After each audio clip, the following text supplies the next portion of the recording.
Arrancamos con Roberto Páez González, doctor en Economía residente en Francia, que va a contestar un interrogatorio sobre peronismo y kirchnerismo. ¿Tuviste algún tipo de militancia política o social? ¿En qué espacios u organizaciones antes de irte al exilio? Repítame la pregunta. Va de vuelta. ¿Tuviste algún tipo de militancia política y social? ¿En qué espacio u organizaciones antes de irte al exilio? Mil disculpas por haber pedido la repetición de la pregunta, pero te lo agradezco.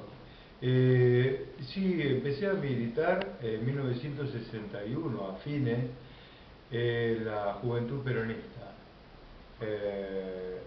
Los primeros amigos estaban muy vinculados a compañeros que estaban detenidos como presos con Intex en aquella época, como Cachito el Cadre, Gustavo Rearte y otros, y desde luego también otros compañeros que estaban en libertad. O sea que estabas en la JP, pero la mejor JP. Después la sigla tuvo muchas variaciones, la JP de la Resistencia. Bueno, todas las JP, por así decirlo como ahora, fueron buenas. Todas tuvieron su necesidad de ser, su razón de ser. En el caso nuestro, era una reacción ante una injusticia política y social, primero política, porque evidentemente habían cortado el proceso democrático de los gobiernos de Juan Domingo Perón en 1955 con la revolución del 55 contra la llamada revolución, la que ellos llamaron revolución libertadora y nosotros llamábamos fusiladora.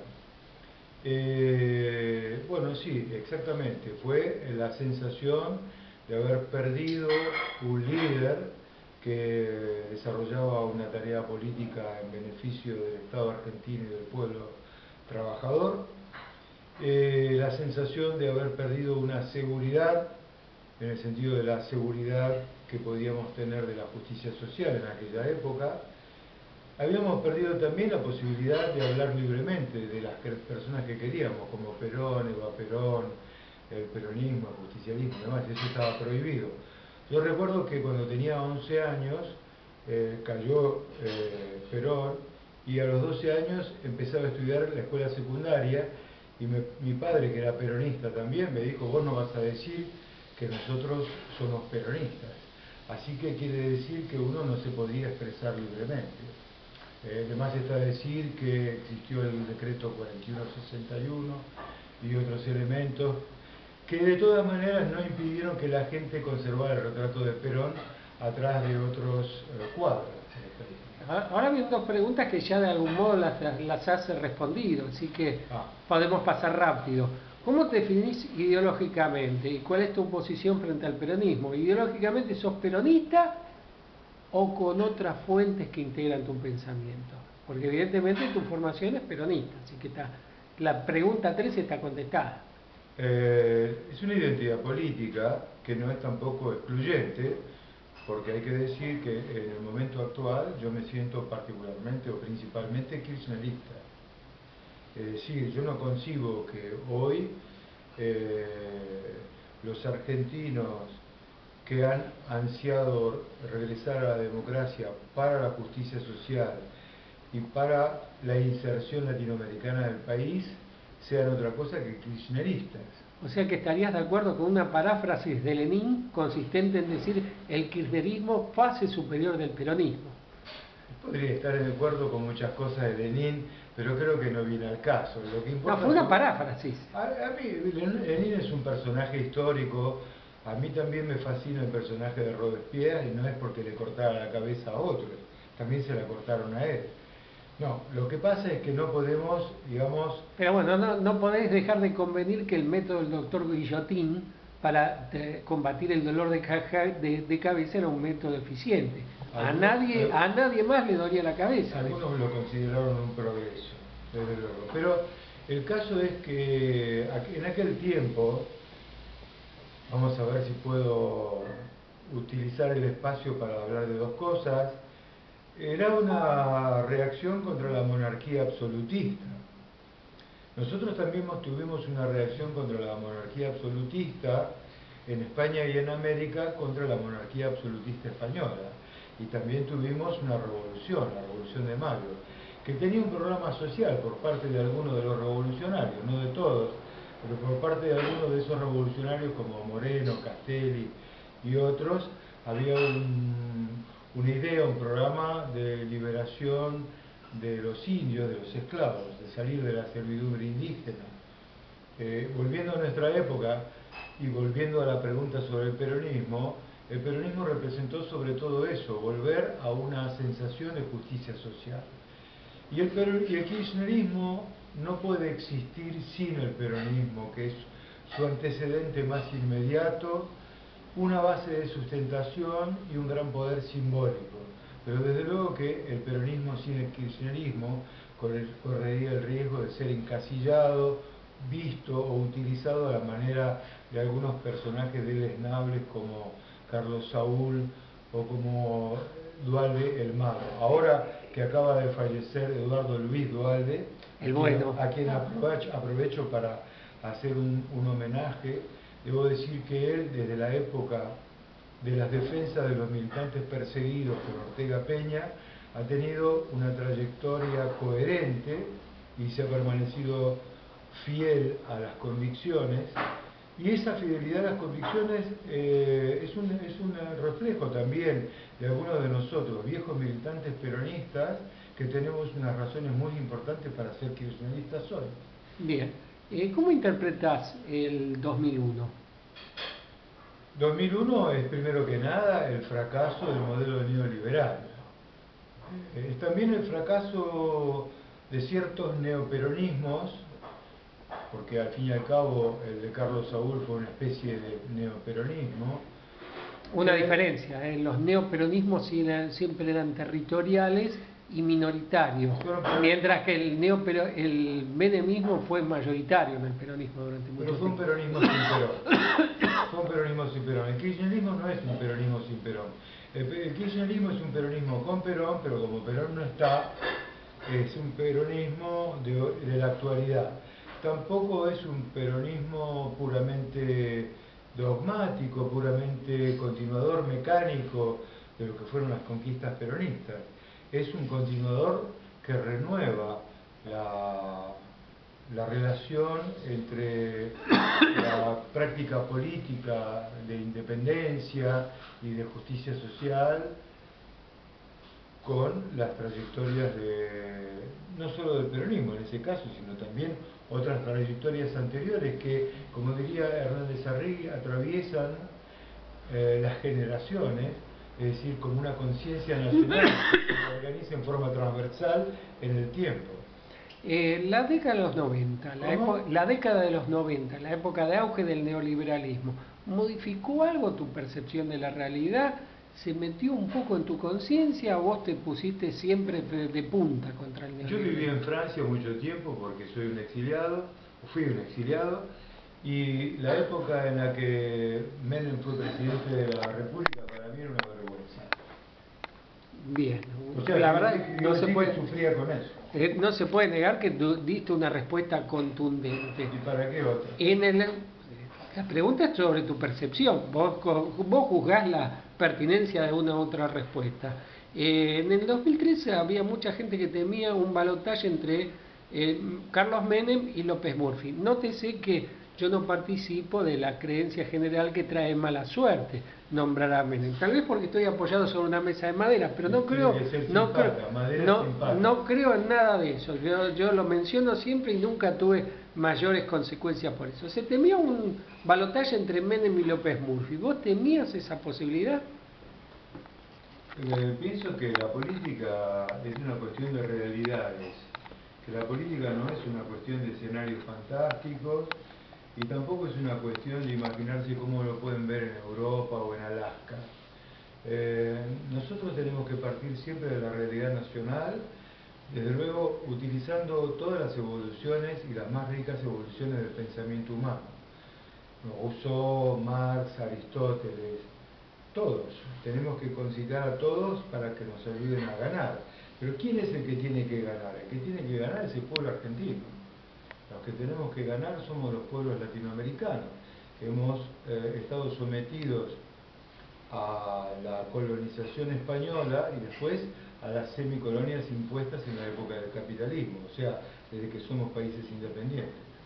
Bien, frente a ese escenario Menem y López Murphy, apareció la candidatura de Néstor Kirchner. ¿Te parecía una alternativa ajena al neoliberalismo? ¿Te parecía simplemente un mal menor para evitar el triunfo de un presidente neoliberal? ¿Era más de lo mismo? ¿Tenías una posición diferente? ¿Qué te parecía la candidatura de Kirchner cuando no lo conocíamos? Yo estoy encantado de conversar con vos, pero en realidad no puedo jugar. Si tengo el 4 de copa y el 4 de oro, no puedo jugar. No, con esa gente, esa gentuza, ¿no? López Murphy y Menem. No, pero la pregunta es ¿qué era Néstor Kirchner para vos en el 2003 cuando muchos no lo conocían?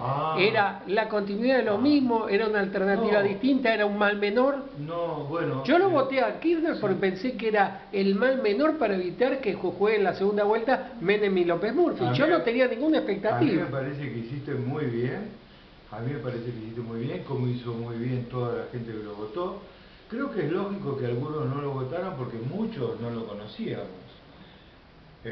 Pero tengo para mí que existen así como una suerte de razón de la historia, una especie de astucia, y en ese momento se coaligaron circunstancias para que pudiera presentarse un candidato con algunas capacidades, por un lado para derrotar a Menem, y por otro lado, ¿por qué no?, para preparar algunas perspectivas diferentes. Bueno, la siguiente pregunta ya la contestaste. Los años de gestión de Néstor y Cristina, ¿acercaron el kirchnerismo a tu ideología? ¿Lo han alejado? ¿Se acercaron el kirchnerismo? A tu modo de ver las cosas, ¿lo han acercado a tu percepción? Sí, acercaron enormemente se acercaron las cosas a mi modo de ver. No voy a decir que a mi ideología, pero sí a mi modo de ver las cosas. O sea, ahora por ejemplo tenemos, en gran parte, no completamente, pero en gran parte, una recuperación de los derechos humanos. Por otro lado, tenemos en gran parte una gran recuperación de nuestra autonomía financiera, que forma parte de la autonomía del país, por haber resuelto en gran parte el problema del endeudamiento externo de Argentina.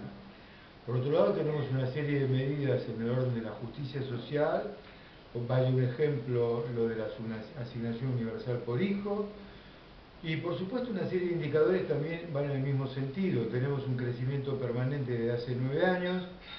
Tenemos un crecimiento también de per cápita. Tenemos también los mejores indicadores del coeficiente de Gini, por ejemplo, sobre la mejora de la distribución del ingreso, aunque estemos lejos de un ideal. Todavía somos muy frágiles a los temporales como este que acaba de ocurrir. Eso va a ser que pone de manifiesto que el Estado Nacional, el Estado Provincial en la provincia de Buenos Aires y el Estado de la Ciudad de Buenos Aires deberían resolver problemas de la gente, como ocurre en el conurbano y en la zona sur, donde se volaron tantos techos, donde no controlan en qué situación se encuentran los árboles que están plantados por todas las calles, y que no es únicamente un ejercicio de mayor o menor responsabilidad, sino que también es un sentido de la indiferencia. El problema grave que tenemos, no con el gobierno nacional, pero sí con el gobierno de la Ciudad de Buenos Aires, es que estamos gobernados por indiferentes de la situación de la gente. Yo camino por la Ciudad de Buenos Aires y veo mucha gente tirada por la calle, haciéndose su asadito en la Avenida de Mayo. Por supuesto que estoy a favor de esa gente y me gustaría que todo el mundo se pueda hacer un asado donde quiera.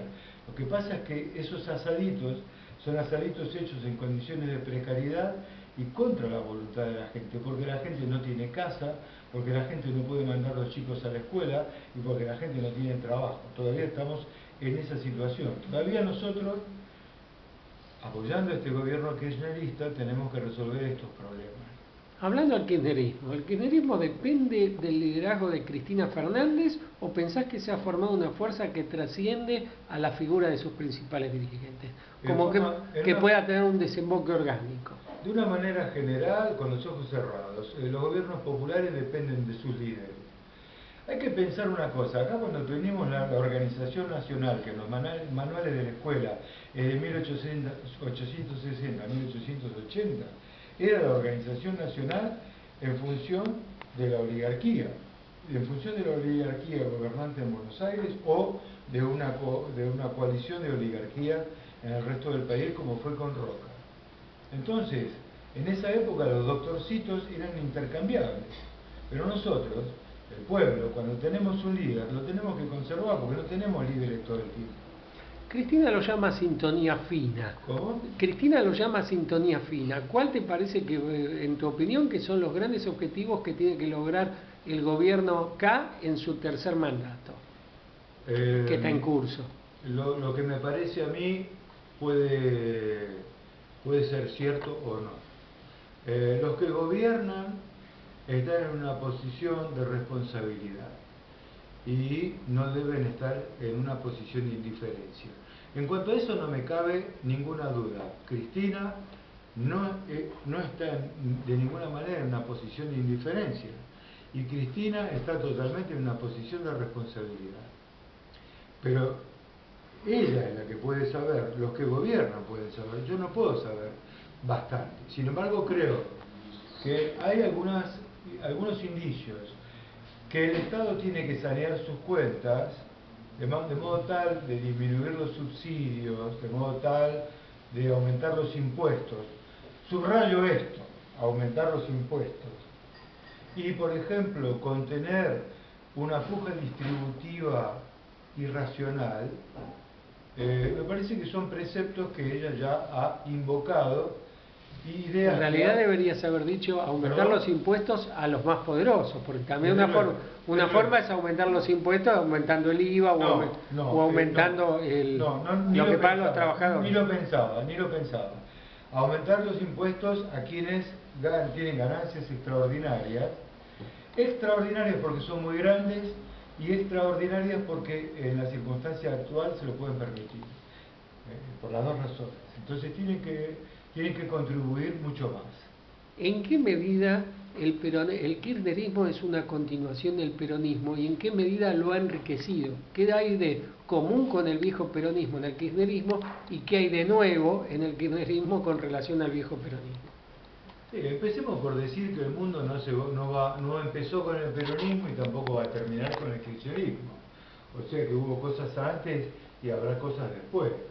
Pero en cierto modo el kirchnerismo ha tomado lo mejor del peronismo, quiero decir con esto una ansia de justicia social, una ansia de soberanía política, una ansia de pertenencia latinoamericana, y desde estos puntos de vista me parece que no hubo ningún otro intento serio de continuación del peronismo histórico, del peronismo de los años de la década de gobierno, ¿no? Por otro lado, pienso que la innovación principal del kirchnerismo consiste, hasta ahora quizás de una manera no perfectamente precisa, pero una manera de defender la libertad pública, en particular la no represión de la protesta social y que se desarrollen los reclamos ciudadanos a sabiendas de que el país tiene muchas deudas internas también y que los ciudadanos tienen mucho que reclamar todavía, y creo que eso da un ejercicio de ciudadanía que podríamos llamar también unas nuevas ganas culturales, unas ganas de aprovechar de lo que está pasando, de disfrutar de lo que está pasando, de decir qué es lo que está pasando, de demostrarlo, de estar en la calle y de ser protagonista.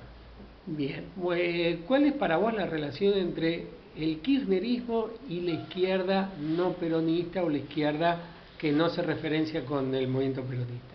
Me parece que en el mundo actual los esquemas prácticamente están perimidos, todos los esquemas están perimidos.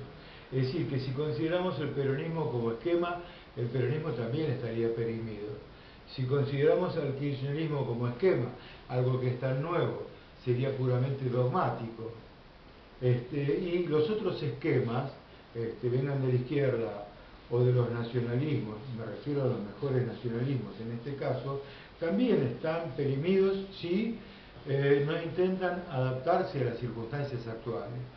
El problema de hoy en día para la humanidad es que existen grandes potencias económicas que rigen aproximadamente en todo el mundo, lo que llamamos también la globalización, que es una especie de neoliberalismo a escala planetaria, y ese neoliberalismo a escala planetaria está en crisis, pero antes que significar un derrumbe catastrófico del capitalismo, es lo que Marx decía, que la burguesía es la que empieza con la lucha de clases. Acá, esta crisis es en realidad una expresión de las falencias del sistema y una solución por la vía de echar la crisis encima de los más necesitados y de los menos poderosos.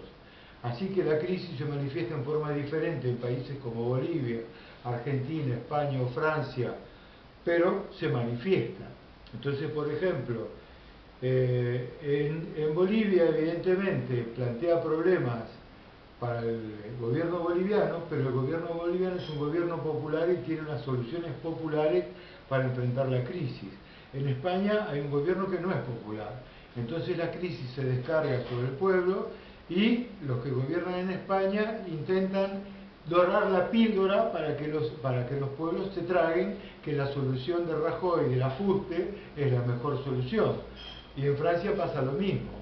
En cambio, en la Argentina nosotros tenemos una doble respuesta a estos problemas. Por una parte, defendemos una trayectoria histórica en la cual el kirchnerismo entronca con las mejores tradiciones anticoloniales y antiimperialistas de nuestro país, y por otro lado, el gobierno intenta también blindar a la región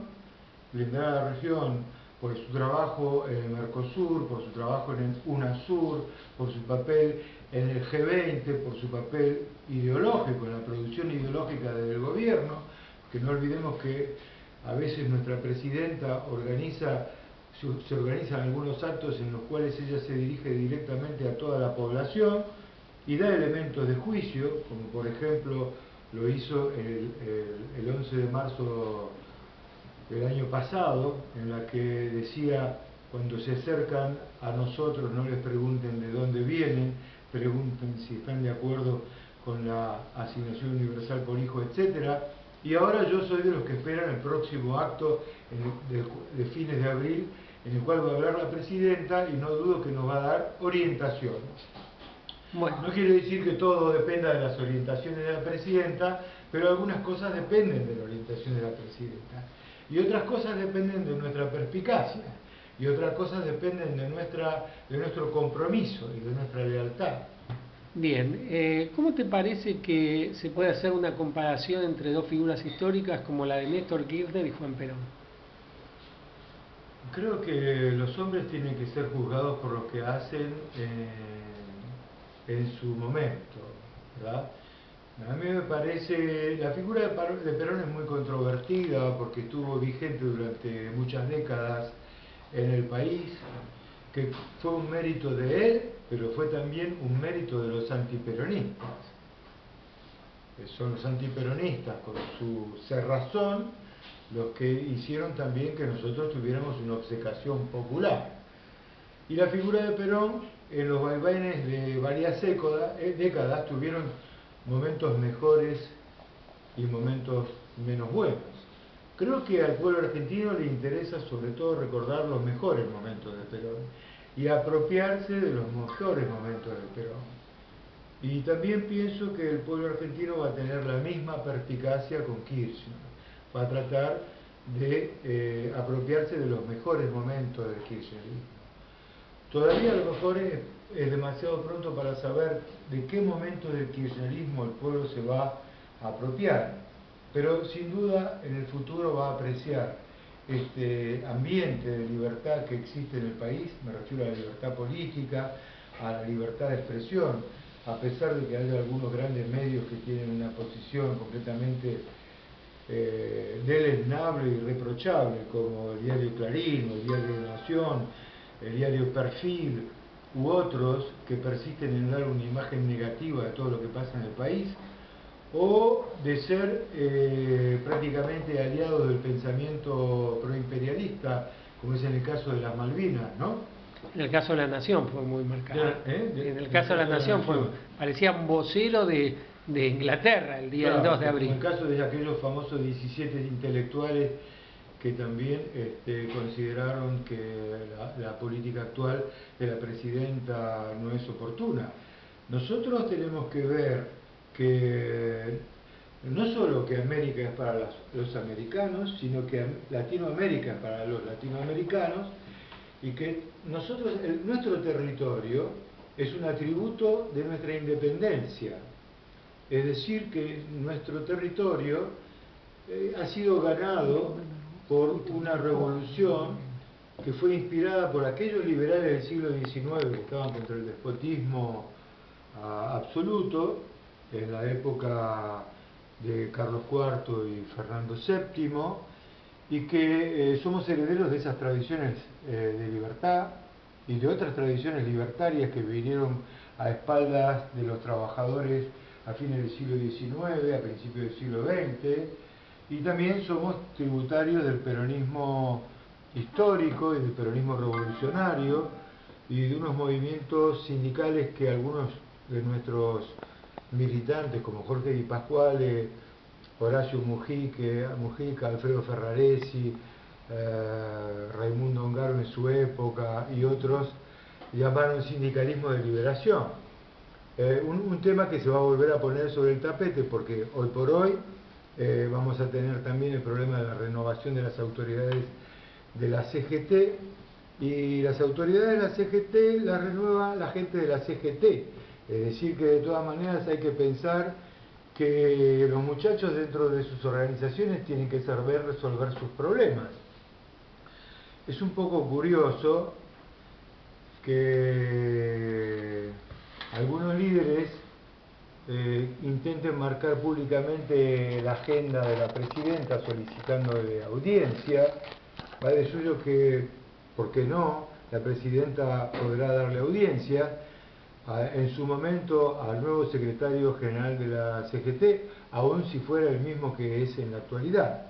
Lo más importante es en este caso que no todo el mundo está completamente claro de cuáles son las relaciones entre una conciencia nacional que se forma, como tratamos de decir hace un rato, por una acumulación de conocimientos del pueblo, incluso bajo condiciones de opresión, porque durante largos años, durante largas décadas de desierto, donde parece que el pueblo no existe o no participa o no publica, de todas maneras se elaboran las ideas y las expectativas que tienen.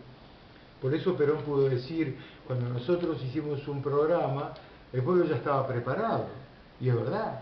Y ahora también, cuando el kirchnerismo se puso a cumplir con este programa, el pueblo estaba preparado para comprender. Y la presidenta fue reelegida con el 54,11% de los votos. Pero hay que distinguir lo que es la democracia electoral por el sufragio universal para presidentes en un país como el nuestro, federal, pero con un poder ejecutivo fuerte, con otro tipo de legitimidades que son parciales.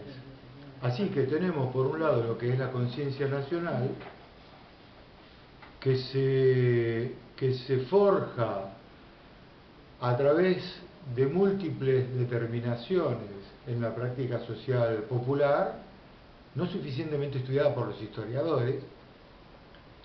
Nunca los estudios de los historiadores son suficientes. Los de cualquier disciplina siempre son insuficientes. Pero que existe, en el sentido existencial sartreano, de que existen sujetos múltiples que constituyen de alguna manera el sujeto popular cuando el momento llega. Y las conciencias de clase, porque por ejemplo, en términos de conciencias de clase, hay que considerar que una de las más constituidas es precisamente la conciencia de clase de la oligarquía y de la gran burguesía en la Argentina. Ellos saben muy bien quiénes son y cuáles son sus intereses. Y como clase lo saben mejor incluso que los trabajadores argentinos. El problema que tenemos con la CGT es que la conciencia de clase que expresan los dirigentes de la CGT depende de depende de las interrelaciones que se dan en nuestra evolución y en nuestra situación política. Entonces, puede haber un enfoque con las ideas de Marx de una conciencia en sí o una conciencia para sí, y pueden haber elementos de conciencia que están cristalizados o que peor que cristalizados están fosilizados. No vamos a discutir hoy que tenemos una burocracia sindical, porque cuando nosotros como peronistas, como juventud peronista, como peronistas revolucionarios cuestionábamos a la burocracia sindical, no lo hacíamos solamente porque eran burócratas, lo hacíamos porque estaban contra Perón y porque negociaban con la dictadura. Ahora, si ahora hay burócratas, pero están con el gobierno popular, no es lo mismo que aquellos burócratas que estaban con la dictadura. Y si queremos mejores dirigentes que simples burócratas, ahí tenemos que ver que la responsabilidad no es solamente de las instituciones que existen, sino también de la participación de los trabajadores en esas instituciones. Entonces, no sé si los pueblos tienen los dirigentes que se merecen, pero también se puede plantear que los trabajadores tienen los dirigentes que se merecen. Cuando se merezcan mejores dirigentes, no solo tendrán mejores dirigentes, sino que tendrán también mejores organizaciones. Pero las mejores organizaciones y los mejores dirigentes de la clase trabajadora no van a ser producidos por los grupos minoritarios, dogmáticos, elitistas y ajenos al movimiento obrero, como estos muchachos que están bajo la férula de algunos ideólogos como Altamira u otros, perdón por los otros porque no los conozco bien a todos.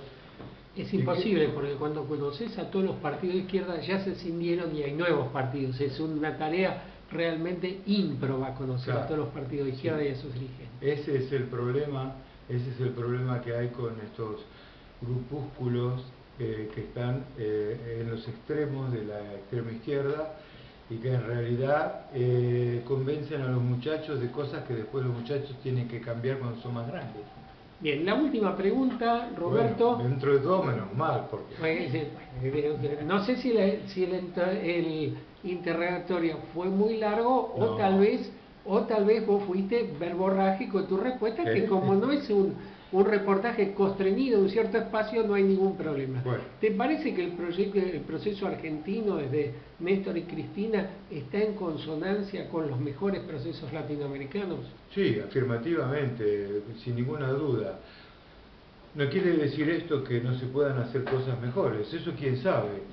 Pero lo que sí es cierto es que en América del Sur, por ejemplo, tenemos gobiernos diferentes, quiero decir, regímenes diferentes y, por primera vez, una unidad de todos los gobiernos de América del Sur. Una unidad, una unión, una convergencia. Son probablemente primeros pasos y tenemos que cuidarnos mucho. Y tenemos que cuidar mucho esos primeros pasos. Hubo situaciones en las que estuvimos condiciones favorables. Durante la época de la independencia hubo algunas condiciones favorables. También hubo algunas condiciones desfavorables que terminaron imponiéndose. En aquel caso, hay que decir que nosotros como países teníamos todo para inventar, mientras que los países capitalistas más avanzados ya habían inventado lo que querían imponer por muchos años. Querían imponer el capitalismo industrial, el maquinismo, lo que venía después como consecuencia, las ideas del libre cambio, su política de dominación en Europa a partir de una estrategia insular. Y nosotros no teníamos cómo parar todo eso. Y además teníamos muchas divergencias internas y élites urbanas que estaban alienadas a las ideas europeas hegemónicas, entre otras a estas ideas hegemónicas. Ahora en realidad las ideas hegemónicas en el resto del mundo han sucumbido. No quiero decir con esto que no existan rescoldos útiles, pero las ideas han sucumbido. Para volver al lado de lo que es el neoliberalismo, el consenso de Washington, otras expresiones de ese género, demuestran que no son una respuesta suficiente para los problemas que enfrenta la humanidad, ni siquiera para los problemas que enfrenta Occidente. Entonces quiere decir que, como diría Gramsci, hay aspectos ideológicos en los cuales no son hegemónicos, porque no nos pueden hacer pasar más la píldora. Es nada más que uno de los elementos a favor. Otro de los elementos a favor es que los gobiernos buscan convergencia. Las convergencias son difíciles porque existen asimetrías, son difíciles porque tenemos todavía territorios muy extensos que cubrir, son difíciles porque todavía no nos conocemos lo suficiente, a pesar de que pues, disponemos de una lengua común, de una especie de esperanto que es el español, porque además reconocemos un plurilingüismo en América del Sur, pero tenemos el español que nos sirve como un esperanto propio, ¿no? Pero tenemos elementos a favor, quizás más grandes que en la época de la independencia. Bueno, muchas gracias, Roberto. Bueno, muchas gracias a vos.